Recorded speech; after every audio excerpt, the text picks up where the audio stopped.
Happy Easter weekend. About 10 years ago, I thought about what this weekend must have been like from Friday night when Jesus was arrested all the way through Sunday morning. Well, what might Jesus and his followers been feeling or thinking or wondering during that time? And so I wrote these words, and I hope that they make you think a little and consider what that weekend really was like. We start with Friday and a night of sorrows. They really didn't understand. The master told them time and time again that he must die, but somehow they thought he would live forever, teach forever, heal forever, always be with them. Last night, the master had washed their feet. He had broken bread with them and told them it was as though they were eating his very body. And then he passed the wine. It was his blood, he said. As they supped together, he told them, one of his own, would betray him. Judas Iscariot left abruptly, but they didn't really realize why. Supper over, they accompanied him to the garden, where he often went to pray. It was quiet, peaceful. But then, all hell broke loose.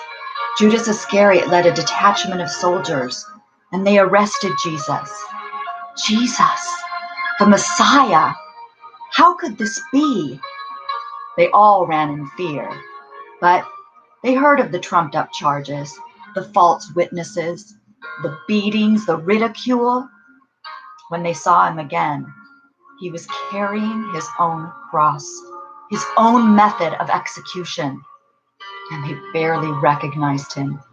Bloodied, beaten, eyes swollen, almost shut, skin flayed.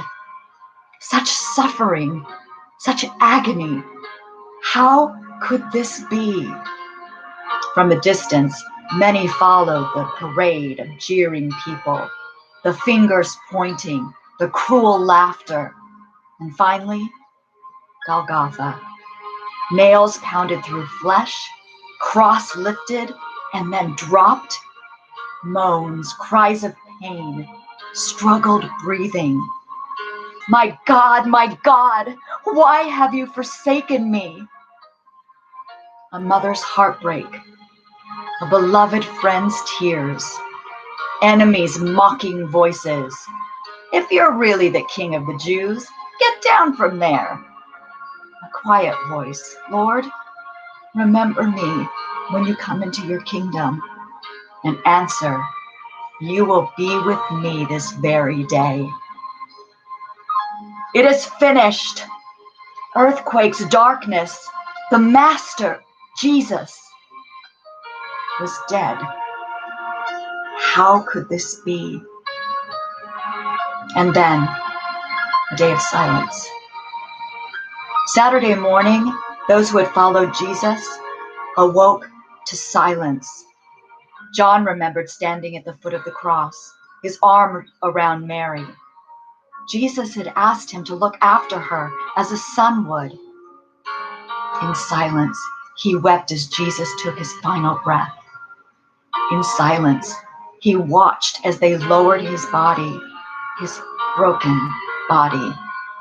In silence, he followed Joseph of Arimathea, who took Jesus' body to a tomb. In silence, he watched them roll the stone. In silence, he led the grieving mother back to his own home.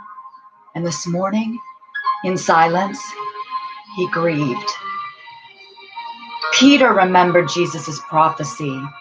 He would deny his master. How prideful he'd been as he boasted, "Never, Lord, never will I deny you." In silence, he now wept bitter tears. In silence, he prayed to Yahweh, begging for forgiveness. In silence, he wished for another chance to unashamedly claim allegiance to Jesus. And this morning, in silence, he grieved. Thomas remembered Jesus telling them he was going to prepare a place for them, but he didn't understand what Jesus meant. He thought Jesus would be setting up a kingdom here on earth. Now, Jesus was dead. In silence, Thomas wondered what would become of him. In silence, he listened for the march of soldiers coming to arrest him as well. In silence, he questioned all he had learned. And this morning, in silence, he grieved. The others, Philip, James, Nathanael, Andrew, Matthew, Bartholomew, Judas, son of James, Simon, each remembered the words of Jesus. In silence, they recalled his miracles. In silence, they feared for their own lives. And this morning, in silence, they grieved. The hours between Jesus' death on Friday and Sunday morning are silent for us as well. The Bible doesn't give even a hint of where its followers went, what they said, what they thought. But we can imagine. We can imagine their thoughts, their fears, their confusion. But the one thing we don't have to imagine, in silence that Saturday, they grieved because they didn't know that Sunday morning was coming. A morning of joy. The women rose early that Sunday morning, those who could sleep at all. Yesterday, they'd gathered together to mourn the terrible loss. They'd embraced each other, holding each other in desperate grief. It was beyond comprehension. Jesus was dead. Mary Magdalene, who owed her very life to the Master, assembled the various herbs and oils they would need to anoint the body of Jesus. Salome, who'd followed Jesus for months, folded clean linens that would replace Friday evening's hastily applied wrappings. Mary, the mother of James, assured Jesus' own mother they'd take great care with her son. Just rest today, Mary. We will come back to you as soon as we can. Just rest. They met outside Salome's home and quietly made their way to the tomb, speaking softly, weeping quietly.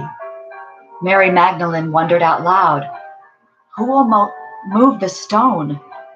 Certainly the guards will not help us. Around the last bend to the burial site, bracing themselves to view the body of their master. What was this? The stone already rolled away? Who had already been to the grave so early this Sunday morning? Mary Magdalene stooped to look and then wailed, "He is gone! Someone has stolen his body!" Salome and Mary joined in her sobbing. Then a voice, "Do not be amazed. You are looking for Jesus, the Nazarene, who has been crucified. He has arisen. He is not here. Behold, here is the place where they laid him.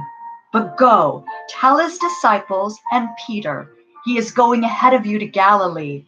There you will see him, just as he told you." The women fled, trembling, and rushed back to where Christ's intimates had gathered. They told Peter and the others what they had been told. Peter and John ran to the tomb, followed closely by Mary Magdalene. As the two men entered the tomb, Mary stood outside weeping. Even with the words she'd heard, she still didn't understand. Then a voice just behind her asked, "Woman, why are you weeping?" She assumed it was the gardener and cried, "Because they have taken away my Lord, and I do not know where they have laid him. If you have carried him away, please tell me where you have laid him, and I will take care of him." Then a miracle. The voice, one she finally recognized, said just one word, "Mary." She turned. It was the Master, alive, just as he'd said. A night of sorrow and a day of silence immediately became a morning of joy. The Master lived, and the world would never, ever be the same again.